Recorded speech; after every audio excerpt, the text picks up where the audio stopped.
आप देख रहे हैं YouTube चैनल पढ़ो एकेडमी और हम पढ़ रहे हैं संस्कृत क्लास 7 चैप्टर 11 विद्याधनम।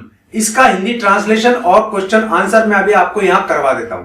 वीडियो पसंद आए तो लाइक और शेयर जरूर कर देना, चैनल पसंद आए सब्सक्राइब कर लेना और अपने दोस्तों में शेयर जरूर कीजिएगा।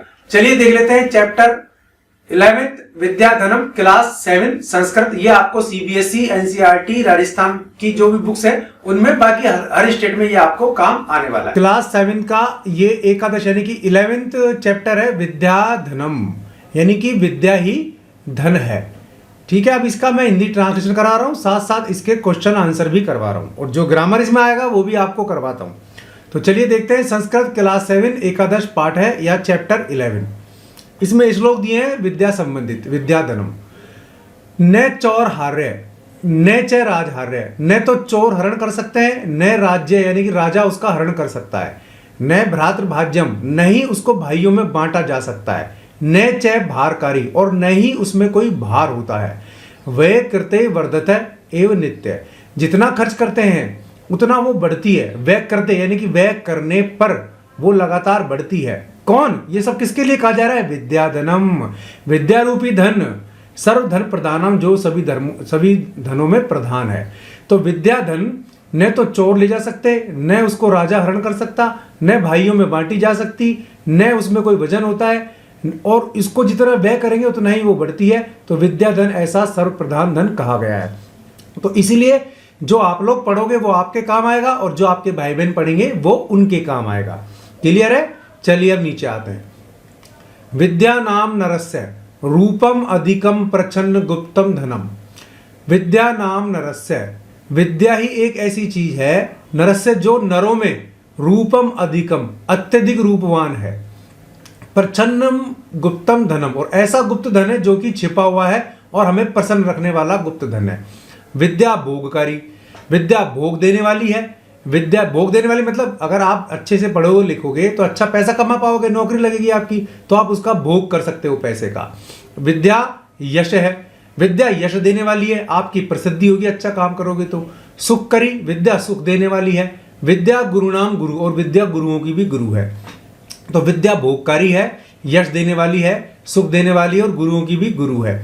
विद्या बंधुजनों विदेश गमने, विदेश गमने विदेश जाने पर विद्या भाइयों के समान है क्योंकि यही आपके काम आती है। विद्या परा देवता, और अगर हम कहीं और जगह जाते हैं तो विद्या हमारे लिए देवताओं के समान है।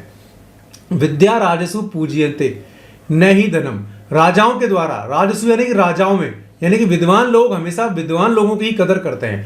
तो राजाओं में विद्या की ही पूजा होती है, न कि धन की। विद्या विहीन है पशु, और विद्या जिसके पास नहीं है वो किसके समान है? पशु के समान है। फिर से देख लो श्लोक संख्या 2।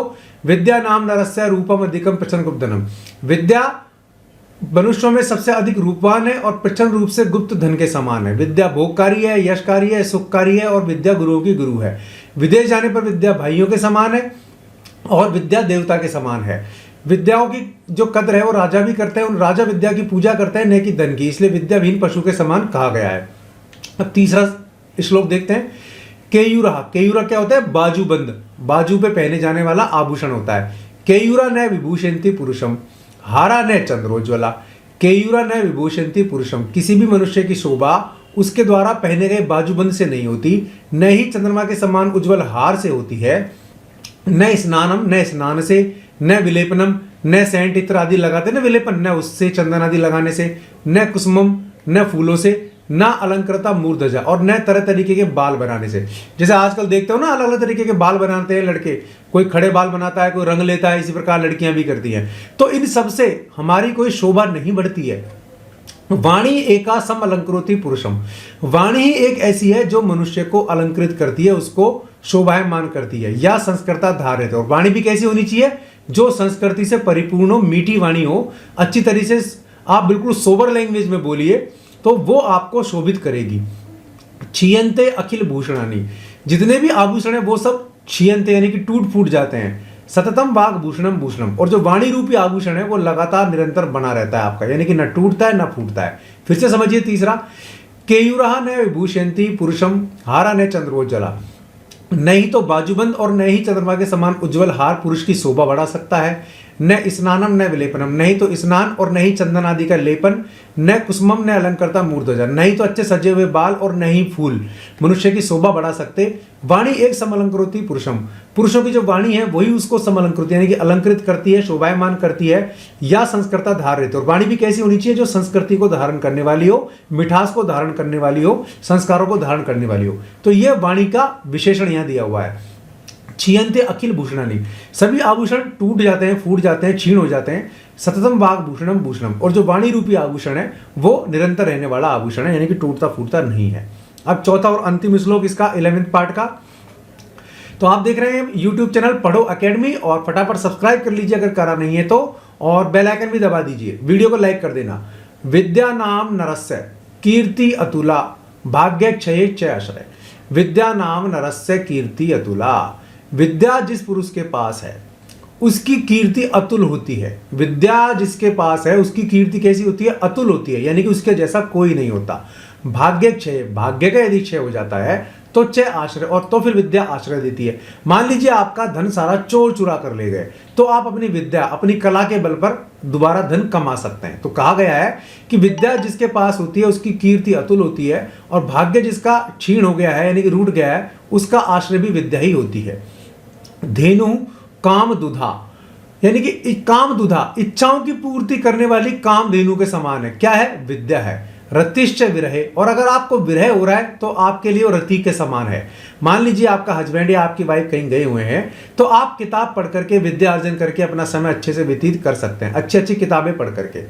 नेत्रम तृतीय चैसा, और ये तीसरे नेत्र के समान भी है, यानी कि अच्छे बुरों का ज्ञान किससे होता है, हमें विद्या से होता है। ठीक है ना, विवेक किससे आता है, विद्या से आता है। जो पढ़ा लिखा समझदार होता है उसको अच्छा बुरे का ज्ञान हो जाता है, और जो नहीं होता पढ़ा लिखा समझदार तो उसको अच्छे बुरे का ज्ञान नहीं होता। इसलिए कहा गया है कि नेत्रम तृतीय चैसा, और विद्या तृतीय नेत्र के समान भी है। तो क्या क्या बताया है, विद्या नाम नरस्य कीर्ति अतुला, विद्या अतुल्य कीर्ति देने वाली है, भाग्य का क्षय होने पर आश्रय देने वाली है, काम धेनु के समान हमारी इच्छाओं को पूर्ति करने वाली है, विरह काल में रति के समान है, और हमारे तृतीय नेत्र के समान है। सत्काराय तनम अकुलस्य, सत्काराय तनम कुलस्य, महिमा रत्नय विना भूषणम, और सत्काराय तनम कुलस्य, और हमारे कुल में हमें सत्कार देने वाली है। आप देखते हैं ना, पढ़े लिखे का आदर होता है। और महिमा रत्नय विना भूषणम, और बिना आभूषण के बिना रत्न के भी ये हमारी महिमा को फैलाती है या हमें सम्मान दिलाती है। तस्मात् अन्य उपेक्षया सर्व विषयम, इसलिए तस्मात इसलिए अन्य सभी विषयों की उपेक्षा करके, अन्य सभी विषयों को छोड़ करके विद्या अधिकारम करो, विद्या पर अधिकार करो। यानी कि जन दौलत जमीन जायदाद उसको छोड़ करके विद्या पर अपने को अधिकार करना चाहिए, तब अपन अपने जो विद्या बल से भी ये सब चीजें कमा सकते हैं। ठीक है, सत्काराय तनम कुलस्य, हमारे जो कुल में हमें सम्मान दिलाती है, बिना रत्नों के बिना आभूषण के भी हमारी महिमा को बनाती है।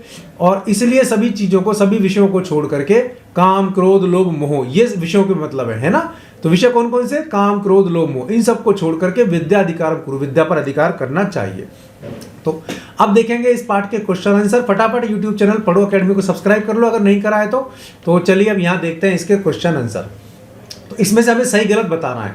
ठीक है, चलिए सही गलत इसमें से देख लेते हैं एक बार। ये है क्वेश्चन नंबर 1, विद्या राजसु पूज्यते, विद्या राजाओं में पूजी जाती है कि नहीं पूजी जाती, बिल्कुल पूजी जाती है। तो इसमें आप लिखेंगे आम, या सही है ये। वाग भूषणम भूषणम ने, वाणी आभूषण नहीं है क्या, बिल्कुल है। तो इसका जवाब होगा नहीं, यानी कि ये गलत है। विद्या धनम सर्वधनेषु प्रधानम, बिल्कुल सही, विद्या सभी धनों में प्रधान है, तो इसका होगा आम। विदेश गमने विद्या बंधुजन न बहुती, भाई ये गलत है ना। विदेश जाने पर विद्या बंधुजनों के समान नहीं है क्या, है, तो ये गलत है। सर्व विहाय विद्याधिकारम कुरु, बिल्कुल सभी कुछ छोड़ करके किस पर अधिकार करो, विद्या पर अधिकार करना चाहिए। चलो अब लिंग वचन विभक्ति ये देख लेते हैं हम। यहाँ देखो नरस्य है ना, ये है नरस्य। तो नरस्य में लिंग कौन सा है, ये आप सबको पता है, ये पुरलिंग है ना। पुरलिंग का मैं पुर लिख रहा हूं, और ये षष्ठी विभक्ति है, तो षष्ठी विभक्ति में ये है, और षष्ठी विभक्ति का कौन सा वचन है, नरस्य। तो ये षष्ठी विभक्ति का एक वचन है। क्लियर। चलिए अब अगला है गुरु नाम।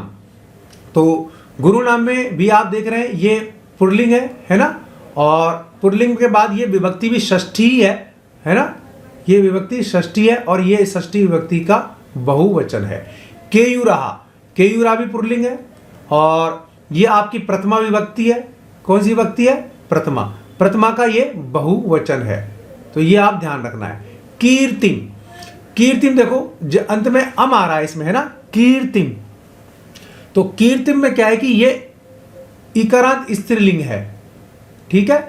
और इस इकारांत स्त्रीलिंग के अलावा ये द्वितीय विभक्ति का, ये द्वितीय विभक्ति है। द्वितीय विभक्ति का ये क्या है? एक वचन है, एक वचन है भाई। ये भूषणानी, अब ये बहुत सारे आभूषणों के लिए हुआ है, तो बहुवचन तो ये है ही है। क्लियर है ये बात? अच्छा, भूषणानी ये नपुंसकलिंग है, आभूषण है ना, तो ये नपुंसकलिंग है। मैंने नुपु लिख दिया है, इसको आप नपुंसकलिंग मानना। तो भूषण क्या है? नपुंसकलिंग है, तो इसको हम लिख देंगे नपुंसकलिंग, न और पु, ठीक है। और अब ये कौन सी विभक्ति है? ये भी आपके द्वितीय विभक्ति है। तो विभक्ति वचन क्लियर हो गए। चलिए अब नीचे आते हैं। अब इनको मिलाना है आपस में। कौन से श्लोक की लाइन कौन सी? आदि, आदि तो इधर लिख रखी है कै में, और आदि लिख रखी है खे में, तो हमें मिलाना है इनको।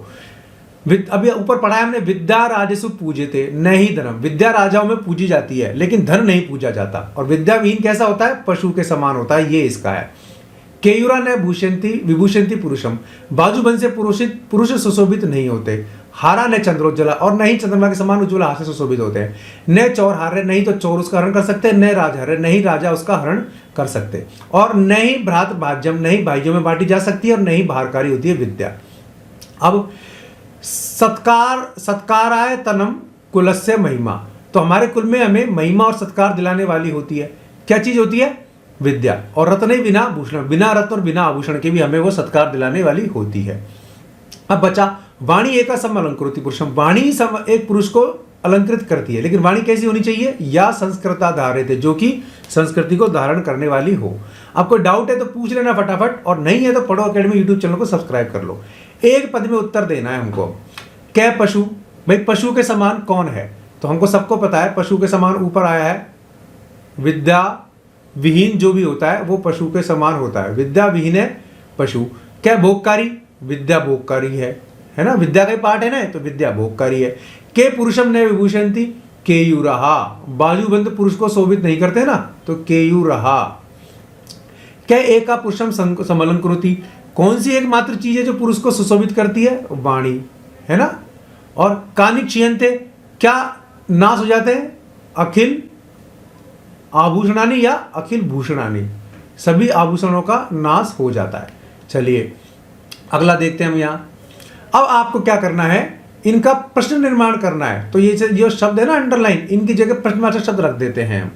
तो विद्या विहीन कह पशु अस्ति, है ना। विद्या राजसु पूज्यते, का राजसु पूज्यते, राजाओं में क्या पूजी जाती है। अब नीचे आते हैं वो। चंद्रोज्ज्वला हारा पुरुषम न अलंकृत, इसमें आएगा के। पिता हिते नियुक्ते, पिता हिते नियुक्ते कै हिते नियुक्ते। अब ये आएगा कै। विद्या धनम सर्वप्रधानम धनम अस्ति, विद्या धनम कथम, यानी कि कथम क्या चीज है जो सर्वप्रधान धन है? वो है विद्या। अब है विद्या दीक्षु कीर्ति तनोति, तो यहां आएंगे कुत्र। विद्या कहां पर हमारी कीर्ति को बढ़ाती है? चलिए अगला प्रश्न नंबर 6। यहां एक वाक्य में उत्तर देना है। गुरुनाम गुरु क्या अस्ति, तो गुरुनाम गुरु का की जगह क्या लिखेंगे हम? विद्या अस्ति। तो हम इसका उत्तर लिखेंगे पूरा गुरुनाम गुरु विद्या अस्ति, ठीक है। इस तरह आप इसका पूरा उत्तर लिख सकते हैं। कीदृशी वाणी पुरुषम समलंकृति, तो मैंने बताया ना, या संस्कृता धार्यते, या संस्कृता धार्यते वाणी पुरुषम समलंकृति। वे करते किम वर्धते, वे करते विद्या वर्तते, वे करने पर क्या बढ़ता है? विद्या बढ़ती है। भाग्यक्षय आश्रय कै, भाग्यक्षय आश्रय विद्या अस्ति, इसमें विद्या आएगा, ठीक है। विद्या आप लिख सकते हैं इसमें भी। चलिए अब नीचे देखते हैं हम यहाँ। इसमें जो टेबल है ये दे रखी है, और इसमें से आपको छांटना है, लिंग अनुसार शब्दों को छांटना है। तो यहां सबसे पहले हम पुल्लिंग शब्द देखेंगे। तो पुल्लिंग शब्द कौन कौन से होंगे आपके? पशु, गुरु और मूर्धजा, ये आपके 3 पुल्लिंग शब्द है। देखो चाहे तो मैं लिख देता हूं, चाहे आप देख लीजिए। तो मूर्धजा, पशु और गुरु, ये तो आपके तीनों पुल्लिंग शब्द हो गए, ठीक है। इनको आप लिख लेना। अब आता है स्त्रीलिंग शब्द। तो स्त्रीलिंग में जो आकारांत है और इकारांत है वो आपके स्त्रीलिंग आ जाएंगे। तो संस्कृता विद्या और रति, ये तीसरे नंबर पे ये रहा रति, यहां पर सबसे लास्ट में चले जाइए, ये रति रहा। ये तीनों आपके स्त्रीलिंग हो गए। अब बच्चे आपके धनम, सततम और कुसुमम, ये आपके हो गए तीनों, 1 2 और ये 3, ये हो गए आपके नपुंसकलिंग। तीनों के तीनों आपके हो गए नपुंसकलिंग, ठीक है। और विद्या आपके स्त्रीलिंग हो गई। इसके अलावा आपके संस्कृता स्त्रीलिंग हो गई और आपके रति स्त्रीलिंग हो गई, ठीक है। तो ये आपके 3 तो हो गए आपके पुल्लिंग, ये तीनों, और रति, विद्या और संस्कृता ये हो गए आपके स्त्रीलिंग, और आपके धनम, सत्यतम और कुसुमम ये हो गए आपके नपुंसकलिंग, ठीक है। आप इनको नीचे लिख भी सकते हैं चाहो तो ये आपके क्वेश्चन आंसर हो गए और साथ साथ इसका ट्रांसलेशन भी हो गया। अब फटाफट YouTube चैनल पढ़ो अकेडमी को सब्सक्राइब करो और वीडियो को लाइक कर दो, बेल आइकन दबाओ ताकि आपको इसके नोटिफिकेशन भी मिलते रहे। वीडियो पसंद आया तो लाइक और शेयर जरूर कीजिए, चैनल पसंद आया सब्सक्राइब कीजिए, बेल आइकन दबा देंगे आप तो वीडियोस के नोटिफिकेशन भी आपको मिलते रहेंगे। आज के लिए इस वीडियो में बस इतना ही। ऐसे किसी वीडियो में फिर मिलूंगा, तब तक के लिए नमस्कार।